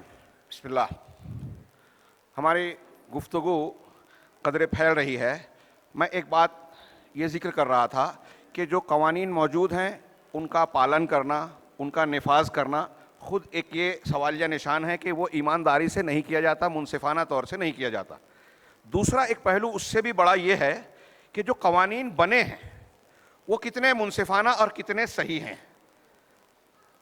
یہ جو بات آخر میں نے کہی اور قرآن کی آیت پڑھی وَمَنْ أَحْسَنُ مِنَ اللَّهِ حُکْمًا، اس تناظر میں اگر کہیں تو دنیا کے کتنے بھی دانشور انسان، کتنے بھی چالاک اور علم والے لوگ اکٹھا ہو جائیں اور کتنا بھی جامع قانون بنائیں، ان کی قانون میں یہ خوبی نہیں ہوگی کہ ہر حقدار کو اس کا حق دے، انصاف کریں اور نظام جو ہے انتہائی پرامن چلے. نظام کے قائم رہنے اور امن و امان کے قیام کے لیے سب سے بڑی ضرورت ابھی ہم آگے جانیں گے کہ عدل و انصاف ہے. اور عدل انصاف کے لیے پہلی شرط یہ ہے کہ قانون میں پہلے یہ ضمانت ہو، پہلے یہ ادراک ہو کہ کس کا کیا حق ہے. اب ہم دیکھیں دنیا کے قوانین میں کتنا تضاد ہے، یہاں قوانین ہی میں گڑبڑ ہے. آپ دیکھیں کہ عورتوں کے تعلق سے مظالم ہو رہے ہیں. عالم اسلام میں یہ بات پوری دنیا میں مشاہدہ کیا جاتا ہے کہ سب سے زیادہ مظلوم طبقہ عورتوں کا ہے. لیکن پروپیگنڈا تشہیر یوں کی جاتی ہے کہ بھئی خواتین کو اسلام جو ہے وہ پابندیاں عائد کرتا ہے، حجاب میں قید کرتا ہے، ایک سے زیادہ شادی کر کے ظلم کرتا ہے، ان کے ساتھ یہ ہوتا ہے، ان کے ساتھ وہ ہوتا ہے. اس کے بالمقابل مردوں کو حقوق زیادہ دیے گئے. کاش وقت ہوتا. ہاں، میں اکثر یہ جملہ کہتا ہوں کہ پورے وثوق کے ساتھ یہ کہا جا سکتا ہے کہ دنیا میں اسلام نے خواتین کو جو عزت اور جو مقام دیا ہے، جو حقوق دیے ہیں، دنیا میں کسی اور مذہب نے نہ دیا ہے نہ دے سکتا ہے. جو عزت و مقام آج وہاں ہم دیکھ رہے ہیں کہ یورپ میں وہ بک رہی ہیں، فیشن شو میں ریمپ پر ان کی عزتوں کو اچھالا جا رہا ہے، ان کے بدن کو بے نقاب بے لباس کر کے لوگ لذت لیتے ہیں، اور جب تک ان کی جوانی میں کشش ہے ان کی قیمت لگتی ہے، ورنہ پھر ان کو چھوڑ دیا جاتا ہے. فلموں میں، اشتہارات میں اور ایسے مختلف مقامات پہ خواتین کو رسوا کیا جا رہا ہے. اور ہم سے کہتے ہیں کہ حجاب ہٹا دو، حجاب پر پابندی لگاؤ. ہاں، ان کو یہ حق ہو، ان کو آزادی ملے. ایسا کر کے ان لوگوں نے کیا دیا ہے خواتین کو؟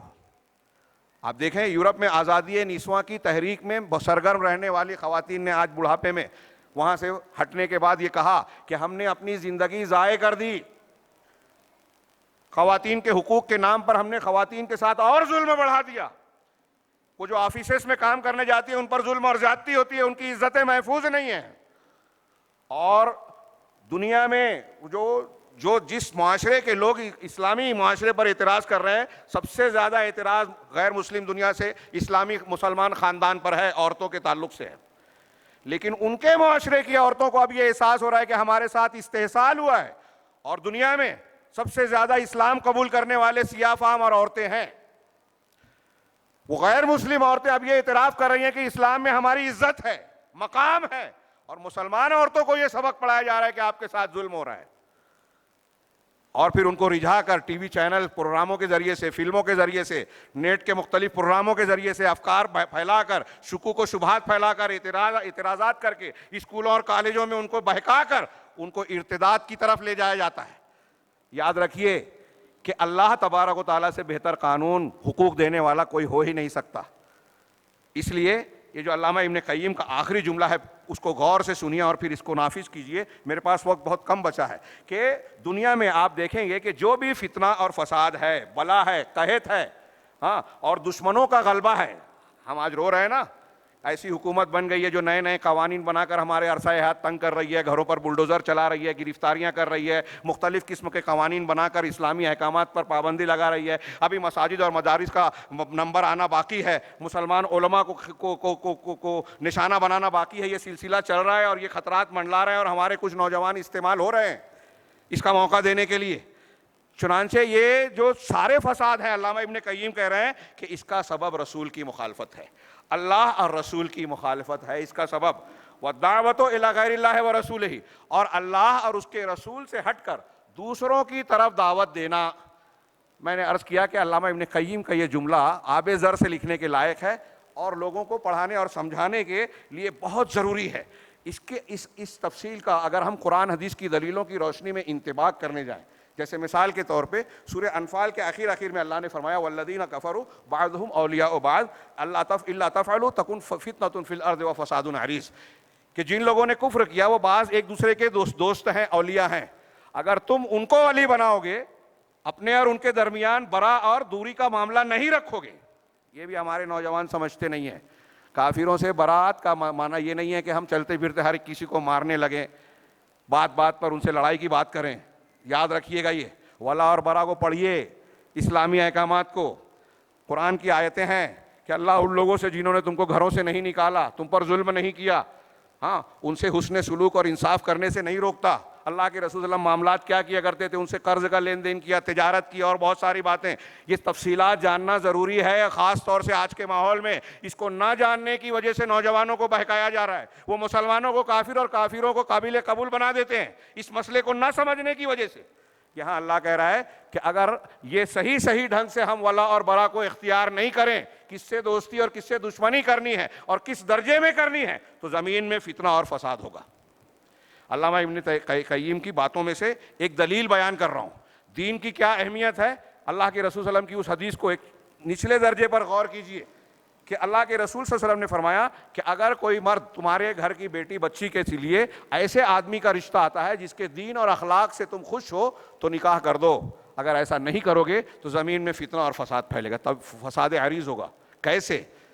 جب آپ اچھے رشتے نہیں کریں گے تو برائیوں کو فروغ ملے گا. نیک انسان کو قبول نہیں کریں گے تو نیکی کی جو ہے آپ حوصلہ شکنی کر رہے ہیں، اور جب نیکی کی حوصلہ شکنی ہوگی، برائی کو حوصلہ دیں گے آپ، تو یہ چیز بڑھتی جائے گی اور آپ کے لیے جو ہے سماج اور معاشرے کے لیے فساد کا ذریعہ بنتی جائے گی. اچھے لوگ اچھے نہیں رہیں گے. آج ہم دیکھ رہے ہیں سماج میں بولتے ہیں کہ تقویٰ، پرہیزگاری، نیکی کی کیا قیمت ہے. مولوی رشتہ دیتا ہے تو ریجیکٹ ہو جاتا ہے، دولت مند رشتہ دیتا ہے تو شرابی ہے، جواری ہے، بے ایمان ہے، حرام خور ہے، سدھر جائے گا شادی کے بعد. اور عورت کو بیٹی کو جھونک دیا جاتا ہے ایسے گھروں میں صرف دولت مندی کو دیکھ کر. اللہ کے رسول کی تعلیمات کو فراموش کر دیا جاتا ہے کہ دینداری کو دیکھو. تو یہاں بھی دیکھیے چھوٹے چھوٹے معاملات میں کہ اگر آپ نیکی کی حوصلہ افزائی نہیں کر رہے ہیں، برائی کو بڑھاوا دے رہے ہیں، حرام خور کا ساتھ دے رہے ہیں، حلال کے ساتھ حوصلہ افزائی نہیں کر رہے ہیں، تو یہ زمین میں فساد پھیلانے کے چھوٹے چھوٹے معاملات ہیں. یہ ایسے مظالم ہیں جو آگے چل کے ہمارے اوپر بڑے ظلم کا سبب اور ذریعہ بنتے ہیں. یہاں میں ذکر کرنا چاہوں گا کہ زمین میں فساد کے لیے سب سے بڑی رکاوٹ ہے ظلم. زمین میں فساد پھیلانے کے لیے سب سے بڑی رکاوٹ ظلم ہے. میں اس کو کچھ تفصیل سے بیان کرنا چاہتا تھا لیکن موقع نہیں.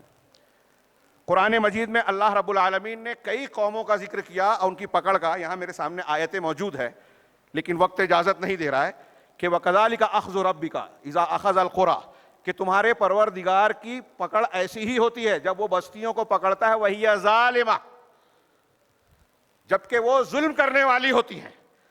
تو معلوم یہ ہوا کہ کوئی بستی سماج اگر ظالم بن جائے, ظلم کا غلبہ ہو جائے, تو اللہ اس پر عذاب نازل کرتا ہے.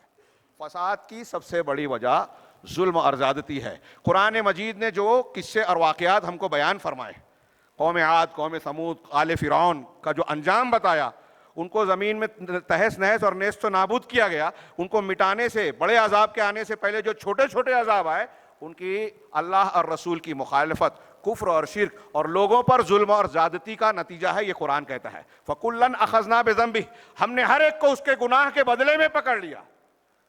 اور ان گناہوں میں فساد کو, امن کو قائم کرنے میں سب سے بڑی رکاوٹ جو بنتا ہے وہ ظلم ہے. اب ظلم کے الگ الگ درجات ہیں. سب سے عظیم ظلم ہے شرک کرنا.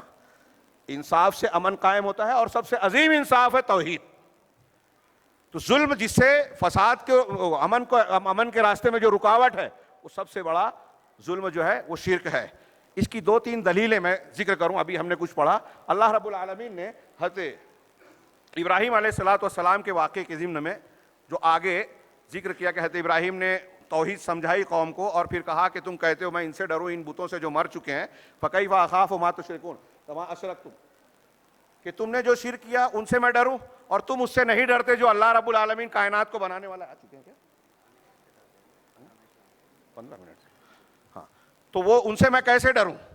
فَأَيُّ الْفَرِيقَيْنِ أَحَقُّ بِالْأَمْنِ, حضرت ابراہیم نے سوال کیا کہ دونوں فریق میں امن کا حقدار کون ہے, سلام اور سلامتی کا, بچنے کا اللہ کی پکڑ سے, عذاب سے, توحید والا یا مشرک. تو اس کا جواب آگے اللہ نے دیا, الذین آمنوا ولم یلبسوا ایمانہم بظلم اولئک لہم الامن, جو لوگ ایمان لائے اور اپنے ایمان کے ساتھ انہوں نے شرک کی, ظلم کی آمیزش نہیں کی. اللہ کے رسول نے ظلم کی تفسیر یہاں شرک سے کی, حضرت عمر نے گناہوں سے کی. جنہوں نے ظلم کی آمیزش نہیں کی ان کے لیے امن ہے, اور یہی ہدایت والے ہیں. بہت غور سے سنیے, جو شرک سے بچ گیا وہ بنیادی طور سے امن بچ گیا, انہیں دائمی طور سے اللہ کے عذاب کا مستحق نہیں ہوگا. چھوٹا موٹا عذاب ہو سکتا ہے اگر گناہ زیادہ ہیں, اور شرک کے ساتھ اگر گناہوں سے بھی بچ گیا, دوسرے ظلم سے بھی بچ گیا, تو اس کے لیے بالکل امن ملے گا. اس لیے جہاں بھی ہمارا امن بگڑتا ہے, یہ یقین رکھیے قرآن و حدیث کی روشنی میں کہ قرآن حدیث کی مخالفت کی وجہ سے ہمارا امن چین تاراج ہوتا ہے, ہمارے گھر پر بلڈوزر چلتے ہیں, ہمارے جو ہے ہمارے سامنے مشکلات اور مصائب آتے ہیں, خوف اور دہشت کا غلبہ ہوتا ہے.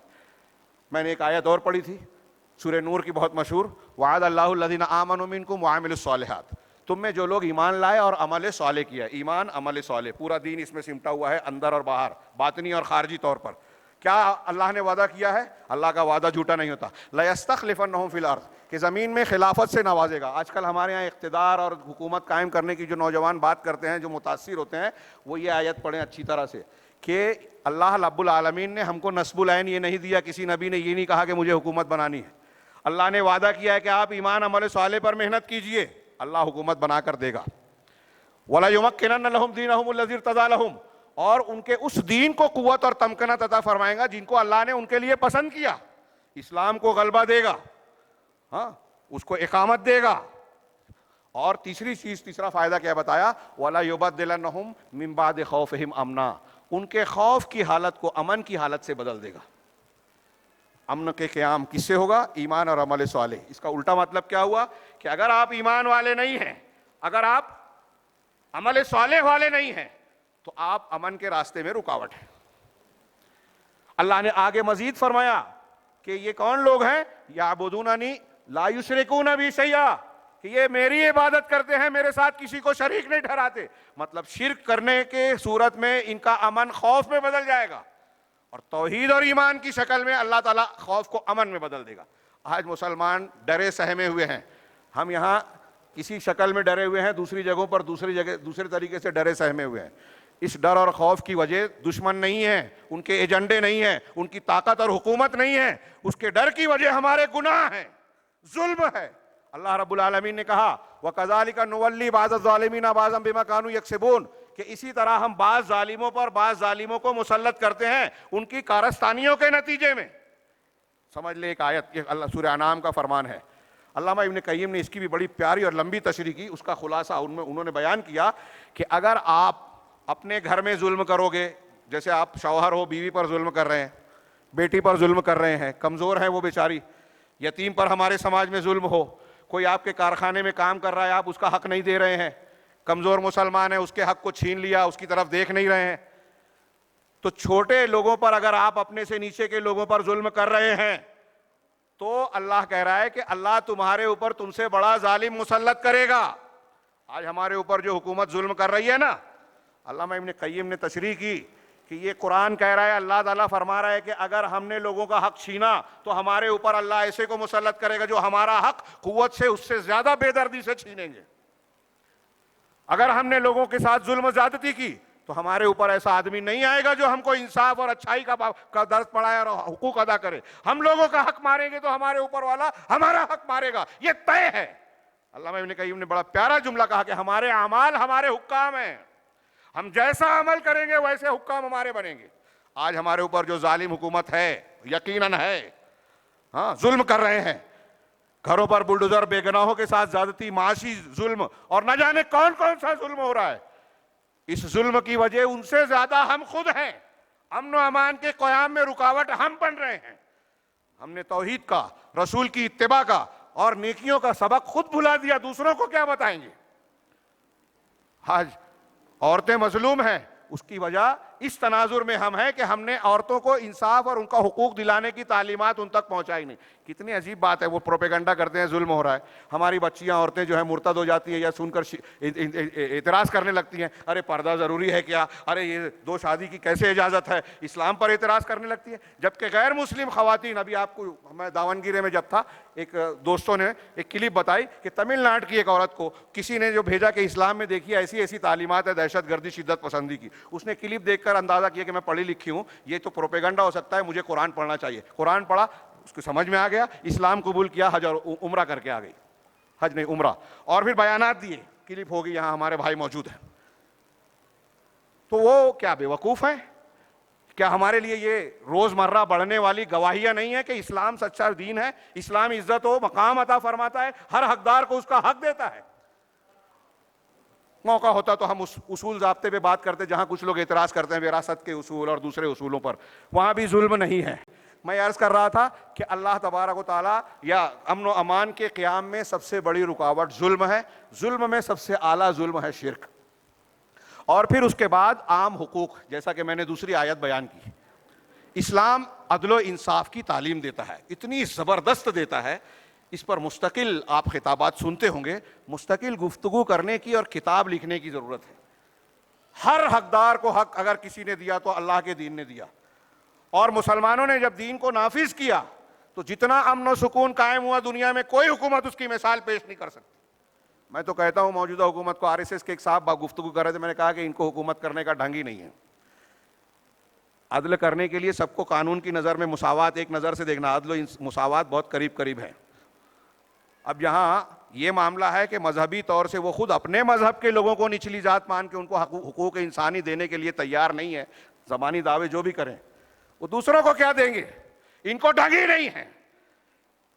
ڈھنگ ان لوگوں کو ہے جو قرآن و حدیث کو مانتے ہیں. اللہ کے رسول صلی اللہ علیہ وسلم کا وہ فرمان اقوام متحدہ اور عدالتوں کی جو ہے دیواروں پر لکھ دینا چاہیے، محمد رسول اللہ صلی اللہ علیہ وسلم کا یہ چمکتا ہوا جملہ کہ اگر فاطمہ بنت محمد بھی چوری کرتی تو میں اس کا بھی ہاتھ کاٹ دیتا. بے لاگ انصاف ہے. یہاں قانون کی زد میں اگر کوئی آ جائے، صدر جمہوریہ آئے یا فلاں ہے، تو قانون کی دھار کند نہیں ہوتی کہ کمزور آئے تو اس کی گردن کاٹے اور طاقتور آئے تو قانون کی دھار کند ہو جائے. ایسا نہیں ہے اسلام میں. یہاں اللہ کے رسول کا اعلان ہے کہ فاطمہ بنت محمد میری بیٹی بھی اگر چوری کرے تو ہاتھ کاٹ دوں گا. یہ ہے انصاف. اور اسی انصاف کو دیکھ کر عہد اول سے لے کے صحابہ، تابعین، طبع تابعین کے مختلف ادوار میں قوموں نے، مختلف لوگوں نے اسلام قبول کیا. ہمارے تمل ناڈو کا جو 80 کی دہائی میں واقعہ پیش آیا تھا، کون سی بستی تھی، اکثر لوگوں نے اسلام قبول کیا. ان کے جو لوگوں نے پروپیگنڈا کیا اور اس کے بعد یہ ہندو تحریک بہت تیزی سے ہندوتوا کی جو اٹھی، ہاں وہ واقعہ بہت اہمیت کا حامل ہے. اس وقت تو لوگوں نے پروپیگنڈا کیا، اخبارات نے لکھا کہ پیٹرو ڈالر کی قوت نے ان کو مسلمان بنایا، اس نے بنایا، اس نے بنایا، لیکن جب ان سے انٹرویو لیا گیا تو کہا کہ ہم کو کوئی پیسہ روپیہ نہیں ملا۔ دو چیزیں ہم نے متاثر کی اسلام کی، ایک توحید، صاف ستھری توحید، اور دوسرے کہ اسلام میں بھید بھاؤ اور اونچ نیچ نہیں ہے۔ یہ ہے اسلام۔ یا ایھا الناس انا خلقناکم من ذکر و انثی، اللہ کا اعلان ہے، چمک رہا ہے کہ اے لوگوں دنیا کے سارے انسانوں، ہم نے ایک مرد اور عورت سے تم کو پیدا کیا، وجعلناکم شعوبا و قبائل، اور مختلف برادریوں اور خاندانوں میں تم کو تقسیم کیا۔ کیوں؟ لتعارفوا، تاکہ ایک دوسرے سے تعارف حاصل کرو، پہچان کرو، اونچ نیچ کے لیے نہیں۔ ان اکرمکم عند اللہ اتقاکم، اونچ نیچ اگر اللہ کے نزدیک کوئی ہے تو وہ نیکی اور برائی کی ہے۔ تم میں اللہ کے نزدیک زیادہ معزز وہ ہے جو زیادہ نیک ہے، متقی اور پرہیزگار ہے۔ اس طریقے سے اگر آپ غور کریں تو ظلم کی جتنی بھی مختلف شکلیں ہیں، اللہ رب العالمین کے امن و امان کے لیے رکاوٹ ہے، اور اللہ نے ہمیں اور آپ کو کہا ہے قوموا قوامین بالقسط شہداء للہ، کہ خوب انصاف کو قائم کرنے والے بنو۔ ایک مستشرق عیسائی آدمی کہتا ہے کہ میں نے اسلام جیسا اور قرآن جیسی کوئی کتاب نہیں پڑھی جس نے انصاف قائم کرنے کی اتنی بے لاگ اور اتنی زبردست تعلیم دی ہے، عصبیت اور اونچ نیچ کا خاتمہ کیا، اور صاف صاف کہا مسلمانوں کو خطاب کر کے، یا ایھا الذین آمنوا کونوا قوامین بالقسط، کیا ہے آگے کہا، ولا یجرمنکم شنآن قوم علی الا تعدلوا، کہ خوب انصاف کو قائم کرنے والے بنو، اور کسی قوم کی دشمنی تمہیں اس بات پر نہ ابھارے الا اللہ تعدلوا، کہ تم انصاف نہ کرو، ظلم کرنے لگو۔ اعدلوا، انصاف کرو، هو اقرب للتقوی۔ اسلامی تاریخ میں آپ پڑھیے، قاضی کی عدالت میں اگر وقت کا خلیفہ مسلمان ہے وہ آیا اور ایک یہودی اور عام آدمی غیر مسلم آیا، اگر حق یہودی اور کافر کے ساتھ ہے تو قاضی نے اس غیر مسلم کے حق میں فیصلہ کیا، یہودی نے اسلام قبول کیا، کہ ایسا انصاف کہیں اور نہیں ملتا۔ جتنے حقوق غیر مسلموں کو مسلمانوں میں ملے اقلیات کی شکل میں، آج بھی مسلم ملکوں کی جہاں حکمرانی ہے وہاں ظلم سب سے کم ہے، اور مسلمان جہاں اقلیت میں وہاں ان پر بہت زیادہ ظلم ہے، پوری دنیا میں ہو رہا ہے۔ تو ظلم، زیادتی، انصاف کا فقدان، حق حقوق کی رعایت نہ کرنا، یہ امن کو کے لیے سب سے بڑی رکاوٹ ہے۔ اس کی وجہ سے بے چینی ہے، خوف ہے، دہشت ہے، اور انتقامی کارروائیوں کا سلسلہ وار جو تعلق ہے کہ جنگیں ہو رہی ہیں، بم برسائے جا رہے ہیں کہ ایک آدمی نے قتل کیا، ایک آدمی نے ظلم کیا، انصاف نہیں ملا تو وہ انتقامی کارروائی کر رہا ہے، اور پھر اس کے جواب میں جو دوسری کارروائیاں ہوتی ہے، یہ سب ظلم کی وجہ سے ہے۔ خوف اور دہشت کا دور دورہ ظلم کی وجہ سے ہے۔ یہ ایک سبب ظلم کا، میں نے کچھ باتیں، کچھ دلیلیں عرض کی، اس پر اور گفتگو کی گنجائش ہے، لیکن دو تین اسباب کو بیان کر کے سرسری طور سے اپنی بات کو ختم کرتا ہوں۔ امن کے قیام میں ایک رکاوٹ ہے نعمتوں کی ناشکری اور ناقدری۔ اللہ رب العالمین نے سورہ ابراہیم میں اعلان کیا، وَإِذْ تَأَذَّنَ رَبُّكُمْ لَئِن شَكَرْتُمْ لَأَزِيدَنَّكُمْ، جب تمہارے پروردگار نے یہ اعلان کیا، کیا کیا؟ کہ اگر تم شکر کرو گے، نعمتوں کی قدردانی کرو گے تو میں زیادتی کروں گا، نعمت بڑھاؤں گا۔ وَلَئِن كَفَرْتُمْ، اور اگر ناشکری کرو گے، فَإِنَّ عَذَابِي لَشَدِيدٌ، تو میرا عذاب بڑا سخت ہے۔ سلف شکر کو حافظ کہتے تھے اور جالب بھی کہتے تھے۔ کیوں؟ کہ شکر کرنے سے نعمتوں کی حفاظت ہوتی ہے اور مزید نعمتیں حاصل ہوتی ہے، اس کو جالب کہا۔ جالب یعنی کھینچنے والا، حافظ یعنی حفاظت کرنے والا۔ تو اگر آپ کو کوئی نعمت ملی ہے، علم کی، دولت کی، تقوی کی، تو آپ اس کا شکر ادا کریں گے تو اس میں اللہ اضافہ کرے گا۔ ناشکری کرو گے اللہ چھین لے گا، عذاب دے گا۔ یہ فساد کی وجہ ہے ناشکری، کفران نعمت۔ اس سلسلے میں قرآن کی ایک دلیل صرف سن لیجئے۔ ضرب اللہ مثلا قریۃ کانت آمنۃ مطمئنہ، کہ اللہ نے ایک بستی کی مثال دی جو امن چین اور اطمینان والی تھی۔ آمنۃ، امن والی، مطمئنہ، اطمینان سے زندگی گزارتی تھی۔ یاتیھا رزقھا رغدا من کل مکان، اس کی روزی، کھانے پینے کا سامان ہر طرف سے بہت کشادگی اور فراوانی کے ساتھ آتا رہا۔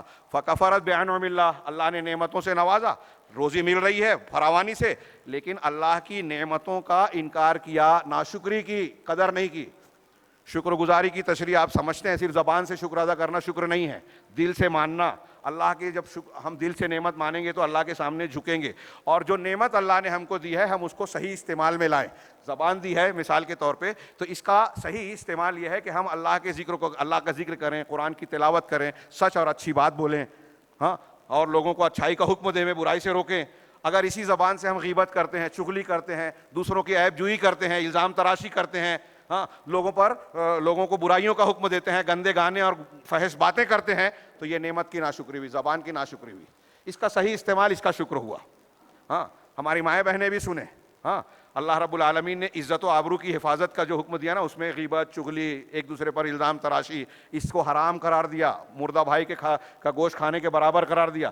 یہ انصاف کا تقاضا ہے، یہ عزتوں کی حفاظت کا ایک انتظام ہے جس کو ہم لائٹلی لیتے ہیں، سیریس ہوتے ہی نہیں ہیں، لوگوں کی عزتوں سے کھیلتے ہیں. اسلامی تعلیمات کو جب ہم نے فراموش کیا تو ہم نے ظلم کیا، جب ہم ظلم کر رہے ہیں تو ہمارے اوپر ہم سے بڑا ظالم اللہ نے مسلط کیا. تو اللہ نے کہا کہ جب انہوں نے اللہ کی نعمتوں کی ناشکری کی، فَأَذَاقَهَا اللَّهُ لِبَاسَ الْجُوعِ وَالْخَوْفِ بِمَا كَانُوا يَصْنَعُونَ، تو ان کی کارستانیوں کی وجہ سے اللہ نے ان پر خوف اور بھوک کا لباس پہنا دیا. ان کو خوف، ڈر، دہشت، امن کی ضد، ہاں، اور بھوک، فاقہ کشی، بے روزگاری. آج پوری دنیا میں لوگ چیلا پکار مچا رہے ہیں. حکومتوں کی پالیسیاں، ملٹی نیشنل کمپنیوں کا ظلم اور معاشی استحصال اور تسلط، مارکیٹ پر جو پنجہ گاڑا چھوٹے بیوپاریوں کو کھا رہے ہیں، بے روزگاری عام ہو رہی ہے، مہنگائی بڑھ رہی ہے، ہاں ٹیکسز بڑھ رہے ہیں. یہ کوئی بھی چیز اللہ کے حکم اور مشیت کے بغیر نہیں ہوتی، لکھ لیجئے. ہاں اس کی سائنٹیفک وجہ وہ گورنمنٹ وجہ ہے، سائنسی وجہ یہ ہے، جغرافیائی وجہ یہ ہے. یہ وجہ اسباب اللہ تعالیٰ کے بنائے ہوئے ہیں اور اللہ رب العالمین کی اس پہ حکمرانی ہے. اگر کورونا پھیلا ہے، کوئی بیماری، کوئی وبا، کوئی پریشانی، بے روزگاری، معیشت میں کساد بازاری، مندی، آپ کے کاروبار میں کوئی نقصان ہو گیا ہے، آپ کے گھر میں کوئی بیماری آ گئی ہے، ان سب کی وجہ بنیادی طور سے اللہ کا فیصلہ ہے. یہ کبھی نہیں بھولنا چاہیے. اور آپ اگر سائنسی وجوہات میں گم ہو کر رہ گئے، حکومت کو الزام دے کر خاموش ہو گئے، تو آپ اللہ کو بھول رہے ہیں، آپ اللہ کی نعمت اور اس کی ناشکری کر رہے ہیں. تو یہ ناشکری جو ہے، کفران نعمت، یہ بھی امن و امان کے راستے میں رکاوٹ ہے. اور ہم روزمرہ کی زندگی میں بہت ناشکری کر رہے ہیں. اللہ نے ہم کو کتنی نعمتیں دی، دولت دیا، علم دیا، گھر دیا، رشتہ داریاں دی. سب سے بڑھ کر جو نعمت ہمارے پاس ہے بھائیو، قرآن اور حدیث کی ہے. قرآن حدیث سے بڑھ کر دنیا میں کوئی نعمت نہیں ہے. اس کے لیے ہم اپنا سب کچھ قربان کر دیں. ہم سے زیادہ خوش قسمت دنیا میں کوئی ہے ہی نہیں اگر ہمارے پاس توحید اور توحیدی منہج ہے. لکھ لیجئے. میں نے ابھی خطاب میں کہا کہ اگر وقت کا بادشاہ ہے، توحید سے محروم ہے، تو اس سے زیادہ بدبخت بدقسمت کوئی نہیں. اور آپ اگر جھوپڑے میں رہتے ہیں، دن میں 3 ٹائم کی بجائے 1 ٹائم کھانا کھاتے ہیں، فاقہ مستی میں، لیکن آپ کے پاس توحید ہے، تو آپ بہت خوش قسمت ہیں. اس سے بڑھ کر کوئی نعمت ہے ہی نہیں. اس کے لیے سب کچھ قربان کیا ہے. وطن چھوڑا جا سکتا ہے، گھر چھوڑا جا سکتا ہے، جان دی جا سکتی ہے. جیسا کہ ہجرت میں ہم دیکھتے ہیں، جہادوں میں دیکھتے، واقعات میں، سلف کے واقعات میں سب کچھ قربان کیا، بچایا ایمان اور توحید کو. سب سے قیمتی دولت، اس کی قدر جانے.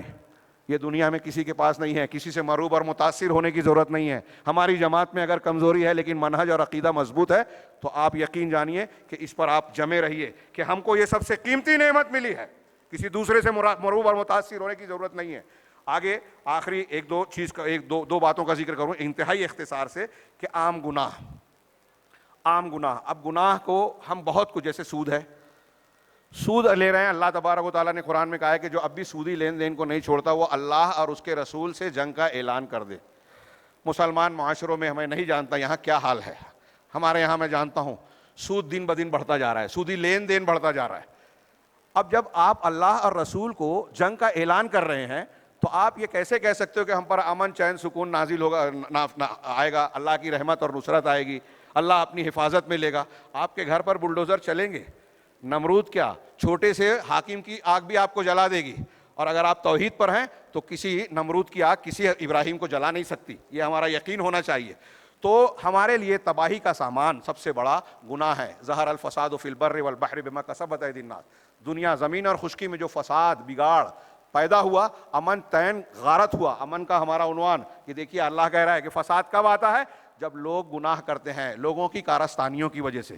اللہ نے ایک جگہ فرمایا، اولا یرون انہم یفتنون فی کل عام مرۃ او مرتین ثم لا یتوبون ولا هم یذکرون، کہ کیا یہ دیکھتے نہیں کہ ہر سال میں 1-2 مرتبہ آزمائش اور فتنے میں ڈالے جاتے ہیں، پھر بھی توبہ نہیں کرتے اور نصیحت نہیں پکڑتے. اس کا مطلب یہ ایک آیت میں میرے تقریر کے اختتام کا یہ پہلو بھی آ گیا کہ اس ظلم کے سلسلے کو، امن کو روکنے والے سلسلے کو اگر روکنا ہے تو ہمیں توبہ کرنی چاہیے، اللہ کی طرف پلٹنا چاہیے. اور اللہ کی طرف پلٹنے میں پہلا قدم یہ ہونا چاہیے کہ صحیح دین سمجھیں، صحیح منہج کیا ہے، قرآن حدیث اور صحابہ کا طریقہ کیا ہے، اس کو جانیں اور پھر اسے اختیار کریں. توبہ کے لیے پہلے صحیح راستہ متعین کرنا ضروری ہے. دین کے راستے پر چلنے کے لیے منہج کو صحیح طریقے سے جاننا اور اسے قبول کرنا ضروری ہے. آپ نے غلط منہج اختیار کیا، آپ کتنی بھی محنت کر لیں، اگر شرک ہے، بدعت ہے، خرافات ہے، تو آپ کی محنت بیکار ہے۔ کہا، میں عرض کر رہا ہوں کہ گناہ جو ہے ہمارے بگاڑ، ہمارے تباہی کا نتیجہ ہے۔ ایک آیت جو سورہ عنکبوت کی آیت نمبر 40 بڑی مشہور ہے، فَكُلًّا أَخَذْنَا بِذَنبِهِ، ہر ایک کو، جن قوموں کو ہم نے تباہ کیا، ان کے گناہوں کے بدلے میں ہم نے انہیں پکڑا۔ فَمِنْهُمْ مَنْ أَرْسَلْنَا عَلَيْهِ حَاصِبًا، ان میں سے کچھ ایسے ہیں جن پر ہم نے طوفان بھیجا۔ وَمِنْهُمْ مَنْ أَخَذَتْهُ الصَّيْحَةُ، کچھ ایسے ہیں جن کو چیخ نے دبوچ لیا، چیخ نے پکڑ لیا۔ وَمِنْهُمْ مَنْ خَسَفْنَا بِهِ الْأَرْضِ، کچھ ایسے ہیں جن کو ہم نے زمین میں دھسا دیا۔ وَمِنْهُمْ مَنْ أَغْرَقْنَا، کچھ ایسے ہیں جن کو ہم نے پانی میں ڈبو دیا۔ وَمَا كَانَ اللَّهُ، یہ دیکھیے الگ الگ قوموں کا ہوا۔ اب آج اگر بڑھائیں تو کسی کو کورونا میں ڈالا، کسی کو کسی مصیبت میں ڈالا، کسی کو دوسری مصیبت میں ڈالا، یہ ساری چیزیں اس میں آ گئی۔ اللہ رب العالمین نے آخری جملہ کہا، وَمَا كَانَ اللَّهُ لِيَظْلِمَهُمْ، اللہ ایسا نہیں ہے کہ لوگوں پر ظلم کرے، وَلَكِنْ كَانُوا أَنفُسَهُمْ يَظْلِمُونَ، لیکن لوگ ہی ایسے ہیں جو اپنے آپ پر ظلم کرتے ہیں۔ آخری بات کہ منکرات کا پھیلنا، برائیوں کا پھیلنا، اور پھر سماج اور معاشرے میں اس سے روکنے کی کوشش نہ کرنا، روکنے کے عوامل کا موجود نہ ہونا، یہ فساد قیام امن کے سلسلے میں سب سے بڑی رکاوٹ ہے۔ ایک گناہ ہو رہا ہے آپ کے سامنے، آپ روک سکتے ہیں، ٹوک سکتے ہیں، نہیں ٹوکتے، کون پڑے جنجال میں؟ اس کی مثال آپ نے بخاری کی حدیث میں پڑھی ہے، امر بالمعروف نہی عن المنکر کی، کہ اگر ایک جہاز میں، پانی کی کشتی میں، جہاز میں کچھ لوگ اوپر ہیں، کچھ لوگ نیچے ہیں، نیچے والوں کو پانی کی ضرورت پڑے، اوپر والوں سے مانگے، وہ اگر نہیں دیتے تو اب وہ نیچے پانی لینے کے لیے جہاز کے تہہ میں، پیندے میں جو ہے سوراخ کریں۔ اب جہاز کے نیچے جب سوراخ ہوگا تو پانی اندر آئے گا، جہاز ڈوبے گا۔ اگر وہ سوراخ کر رہے ہیں جہاز کے اندر اور اوپر والے ان کو نہیں روکتے، تو سوراخ ہونے کے بعد جہاز جب ڈوبے گا تو صرف سوراخ کرنے والے نہیں ڈوبیں گے بلکہ اوپر والے بھی ڈوبیں گے۔ یہی مثال ہمارے سماج اور معاشرے کی ہے۔ اگر ہمارے سماج اور معاشرے میں گناہ ہو رہا ہے، حرام خوری ہو رہی ہے، ظلم ہو رہا ہے، کمزوروں کا حق نہیں دیا جا رہا ہے، اور ہم جانتے بوجھتے بھی خاموش ہیں، کسی بھی درجے میں اس کے انکار نہیں کر رہے ہیں، اصلاح کی کوشش نہیں کر رہے ہیں، تو ہم اللہ کے عذاب کو دعوت دے رہے ہیں۔ اللہ کے رسول صلی اللہ علیہ وسلم سے پوچھا گیا کہ کیا ہمارے درمیان نیک لوگ ہوں تب بھی جو ہے ہم تباہ کیے جائیں گے؟ آپ نے فرمایا نعم اذا کثر الخبث، ہاں جب برائیاں عام ہو جائے، ان کی زیادتی ہو جائے، تو اس وقت جو ہے اللہ کا عذاب آتا ہے۔ یہ چند اسباب میں نے امن و امان، امن و سلامتی کے قیام کے راستے میں رکاوٹ کے طور پر پیش کیے۔ اب بنیادی طور سے جب ہم نے شرک، کفر، رسول کی مخالفت، بدعت، خرافات اور حرام کاری، تمام گناہوں کو کہہ دیا، تو آپ ضمنی طور سے مختلف گناہوں کا تجزیہ قرآن و حدیث کی روشنی میں کرتے جائیں، غور کرتے جائیں، تو آپ کو یہ نظر آئے گا کہ قرآن و حدیث نے الگ الگ گناہ کے الگ الگ نقصانات بتائے ہیں۔ تو جتنا بھی گناہ ہے اللہ اور رسول کی نافرمانی ہے، وہ عذاب کو، بگاڑ کو، فساد کو دعوت دیتی ہیں، اور اللہ کی بات کو ماننا، توحید اختیار کرنا، اللہ کے رسول کی اتباع کرنا، یہ امن اور چین کو دعوت دیتی ہے۔ اللہ رب العالمین سے دعا ہے کہ وہ ہمیں اسلام پر پورے طریقے سے اپنی طاقت اور علم کے مطابق عمل کرنے والا بنائے، صحیح منہج کو اختیار کرنے والا، اسی کا مبلغ اور داعی بنائے، اور غلط مناہج سے جو ہم کو دور رکھے، محفوظ رکھے۔ آج شبہات اور شہوات کے مختلف فتنے جو پھیلائے جا رہے ہیں، ہمارے نوجوان لڑکوں اور لڑکیوں کو شکار کر رہے ہیں، پروردگار ہمارے بچوں کو، ہماری اگلی نسلوں کو ان فتنوں سے محفوظ رکھے، اور اس کی برکت سے دنیا اور آخرت میں ہر قسم کے عذاب سے بچاؤ عطا فرمائے۔ وآخر دعوانا ان الحمد للہ رب العالمین، وصلی اللہ علی نبینا محمد۔